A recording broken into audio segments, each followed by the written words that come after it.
Welcome, friends. Your life has never been easy, with fame, talent, and tragedies along the way. However, you managed to form one of the most acclaimed bands in the world in the 1990s, thanks to the magical combination of Marie's incredibly sensitive voice and Per Gessle's extraordinary songwriting talent. Discover the emotional and sometimes tragic life and music of Roxette, Marie, and Per. Gun-Marie Fredriksson was born on the 30th of May in 1958 in Oslo, a small town in Sweden. She was born in the same year as Prince Andrea Bocelli, Madonna, and Michael Jackson, which perhaps pointed towards a promising future of success. Her family consisted of her father, Charles Gosta Fredriksson, her mother, Inez Dagmar Fredriksson, and her four siblings, Tina, Annalisa, Ulla-Britt, and Sven Arne. Her father had a farm but had to sell it due to poor harvests. He became a rural mail carrier. Marie, when she wasn't singing, would talk incessantly, so her father called her the little chatterbox. Marie was the youngest, and her siblings always looked after her while their parents worked. When she was 7 years old, a tragedy changed her family's life forever. Her sister Annalisa suffered a tragic car accident and died on the spot, days before her wedding. Marie describes this as a horrible time and one of the worst memories of her life. In school, her older siblings were also into singing, and thanks to them, Marie began to exercise her voice and learn to play various instruments. In addition, they used to buy records and listen to songs from the most famous bands of the time, which further fueled her musical taste. Young Marie found solace in music after this event, forming a group called Renat with other classmates, performing playback of songs by famous groups like the Beatles and the Rolling Stones. All of her siblings practiced singing, and with the strong family support, Marie learned to play various instruments. When she was 17, she enrolled in a music school, where her enormous talent and the bright future that awaited the small-town girl became evident. Whenever I stepped on stage, I felt at home. The joy of being on stage is my thing. Having this feeling is my identity. During this time, she composed her own music, performed in various Swedish cities, achieving relative success and gaining financial independence from her parents. At a Supertramp concert, Marie met Stefan Dernbrandt, a musician who became her first boyfriend. She was 21 years old and soon moved in with him in Halmstad. A boy named Per Gessle occasionally collaborated with them. That's how Marie met her lifelong musical partner. Per had his own band, Gilleen Tider, Golden Times. Marie and Stefan formed a punk band called Stroll, playing in various venues.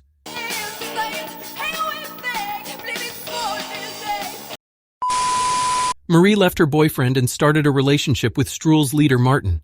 With him, she recorded her first official single, Kieu/Stroll Igen. Marie began to meet people from the entertainment world, expanding her knowledge and experiences.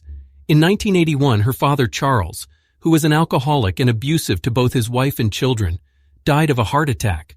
But he was also a big music fan. He played the violin and sang very well. He even rented a piano for the children to practice and fostered his youngest daughter Marie's love for music, which would eventually make her a legend in the world of music. He passed away without seeing her triumph on the world stage. Stroll didn't achieve much success, unlike Per Gessle's group, Gilleen Tider, which was gaining recognition. Martin and Marie formed another group called Mama's Barn, Mama's Children. Gessle thought that Marie was too much into hippie circles. He liked pop music, while Marie preferred blues and rock. Marie, on the other hand, saw Per as a posh boy. He always had money and was pretentious and tidy, exactly the opposite of her. When Per and Marie met, Gessle had just recorded the third album with his band and still lived with his parents. He liked glam rock, punk, and Patti Smith, while Marie lived in a rather revolutionary hippie community. Of course, Per always loved Marie's singing. Do you know which song brought Per and Marie together? Tin Soldier by Small Faces. They both loved it. In 1981, Per and Marie recorded a Christmas song to distribute in a local newspaper. The song was called Enchanting av vad du behöver, Nothing You Need. Marie Fredriksson's band, Mamas, signed a contract with the Metronome record label. During that time, Marie's feelings oscillated greatly. She was either ecstatic or sitting in a corner crying. Her partner Martin was extremely creative but also domineering, so Marie never felt at ease. The album received good reviews, but it hardly sold more than 1,000 copies, so they left the band. Marie was flooded with offers to start a solo career. Following Per's advice, she chose EMI. Marie fell in love with her producer at EMI, Lasse Lindbaum, and released her first solo album in 1984, Hetvind, Hot Wind. However, the album that made her famous among the Swedish public was the second one, Den sjunde Vågen, The Seventh Wave. At Per's invitation, Marie joined Gilleen Titer as a backing vocalist for a series of concerts and later participated in some studio recordings. In 1984, Gilleen Titer recorded their only English album, The Heartland Café, which sold 45,000 copies in Sweden. Capitol Records edited 6 songs from this album and released an EP in the US titled The Heartland Café, but the label insisted they change the band's name. They eventually settled on Roxette, the name of a song from 1975 by the English band Dr. Feel Good. I saw somebody hold you tight. Roxette. This is when EMI's managing director, Rolf Nygren, suggested that Per and Marie sing together. Now as Roxette, they recorded the single Neverending Love in the summer of 1986, which was a big hit in Sweden, selling over 50,000 copies and reaching the top 10 in Sweden. In the same year, the duo released their first album, Pearls of Passion, in October 1986, with singles like Goodbye to You and Soul Deep. In 1987, EMI asked the duo to create a Christmas single, and Per Gessle composed the song It Must Have Been Love Christmas for the Broken-Hearted. Christmas Day. This is the first version of the song. In 1988, the duo released their second album, Look Sharp, which became an immediate commercial success in Sweden. However, something interesting happened. Roxette was still unknown internationally. An American exchange student in Minneapolis, Dean Cushman, who was studying in Sweden, heard the song The Look and brought the Roxette album Look Sharp back to the United States. He presented the album to a radio station that started playing The Look, and the song quickly became popular and spread to other radio stations in the United States. After the success of The Look, the label decided to release the album in the United States, and from there, Roxette became internationally known. In the US, the album went platinum, selling over 10 million copies, and the singles The Look and Listen to Your Heart topped the Billboard Hot 100. What in the world can make a brown-eyed girl turn blue? When he's calling for you. Followed by songs like Dangerous and Dressed for Success. She's a little bit dangerous. She's got what it takes to make ends meet. Shaping it up for your love. Seeing the success of the Swedish duo's songs, Touchstone Pictures contacted EMI, asking Roxette to compose a song for their upcoming film soundtrack, Pretty Woman. Composer Per Gessle said they wouldn't have time to compose a new song since they were in the middle of a concert tour. But he had a Christmas song, It Must Have Been Love, which, with a small lyric adjustment, would be perfect for the film. The producers loved the song, and even though it wasn't the first single released from the soundtrack, It Must Have Been Love would become Roxette's most successful single. The song spent 2 weeks at the top of the Billboard Hot 100 in June 1990. It remained in the top 2 for more than 2 weeks, spending a total of 17 weeks in the top 40 and topping charts in over 20 countries. When the movie Pretty Woman was released in 1990, it became a worldwide success, not only due to the great chemistry of the lead actors and the original plot, but also because its soundtrack became one of the most memorable in the history of cinema.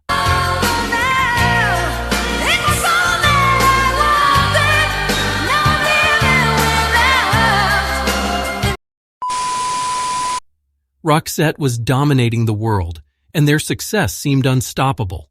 In 1991, Roxette released their album Joyride. The title track of the same name returned the duo to the top of global charts. Over time, this album would sell over 12 million copies and become one of the iconic albums of the 90s, making it to the list of the top 100 best-selling albums of all time. The song Joyride was awarded MTV's Best Music Video of the Year. Its chorus, Hello You Fool, I Love You, came to Per when his longtime girlfriend, who would become his wife in 1993, Asa Norden, left him a note saying exactly that. Hello you fool, I love you. The singles Fading Like a Flower, The Big L, and Spending My Time, one of Roxette fans' most beloved songs, made Joyride a massive success, selling over 10 million copies worldwide. Many fans consider Joyride to be the group's best album. Between 1991 and 1992, Marie and Per toured the world with the Join the Joyride World Tour, 1991 to 92. Almost 2 million people attended 107 unforgettable concerts. As a result of this time, they released Tourism, songs from studios, stages, hotel rooms, and other strange places, recorded during the tour, featuring some surprises like the unreleased track How Do You Do, a new Roxette hit.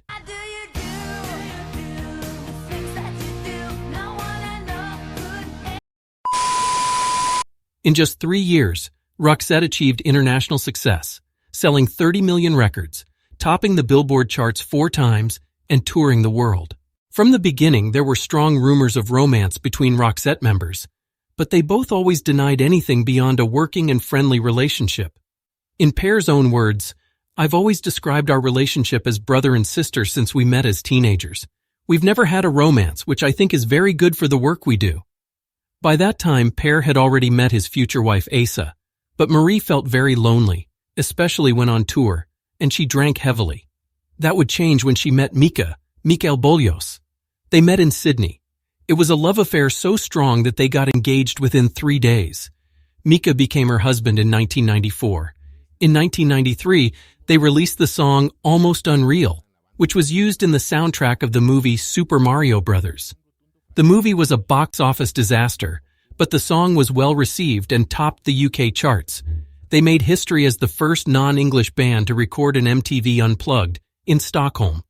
In 1994, Marie gave birth to her first daughter, Josephine, from her marriage to Mikel. She revealed that if she hadn't met Mikel in the early 90s, Roxette wouldn't have been able to continue for much longer. Depression and other fame-related issues had caused her to fall into a deep depression where alcohol abuse was rampant, and she only managed to stabilize with her husband's support. In 1994, the band released their 5th studio album, Crash Boom Bang, marking a significant shift towards rock. They spent over a year in the studio, but when they finished, Per still wasn't satisfied. He felt the album needed more pop. He started writing and created a distorted yet pop-heavy guitar riff. In it, he vented his frustration and anger about growing up. The result was the album's first single, Sleeping in My Car. Other wonderful singles included Crash, Boom, Bang, Fireworks, Run to You, and Vulnerable.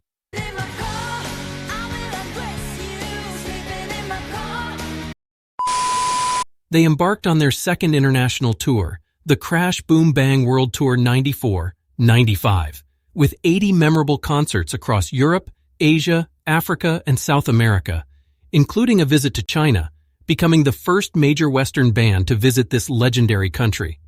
In 1996, they released the Spanish-language ballad album, featuring a total of 12 of Roxette's greatest hits, sung entirely in Spanish. In the same year, Marie had her second child, Oscar, and decided to take a break to dedicate more time to her family. In 1997, Per and Asa also had their only child, Gabriel. In 1998, Marie's mother, Inez, who had suffered from Parkinson's disease since the age of 48, passed away. Marie and Per reunited after 5 years to compose a new Roxette album, Have a Nice Day, released in 1999, featuring excellent tracks like Wish I Could Fly, Someone, Salvation, and Stars. These songs ranked among the top 10 most played songs of the year in Europe, selling 3 million copies. Marie's mother's death was a heavy blow for her, sending her into a severe depression. Between 2002 and 2003, Roxette released 2 compilations, the Ballad Hits and the Pop Hits, featuring A Thing About You and Opportunity Knocks. Everything seemed to be going well, and Roxette was preparing for a comeback tour when disaster struck. It was September 11, 2002, when Marie went for her usual morning run. Upon returning, she began to feel nauseous, had an epileptic seizure, and fell, fracturing her skull. The next thing she remembers is waking up in the hospital with a doctor telling her they had to cancel the tour because she had a brain tumor. The doctor told her husband Mika that she had 1 year to live, at most 3. He paled and decided not to tell her, to keep her and their children, Josephine and Oscar, then 9 and 5 years old, hopeful. She underwent a successful operation, underwent chemotherapy, and lost her hair.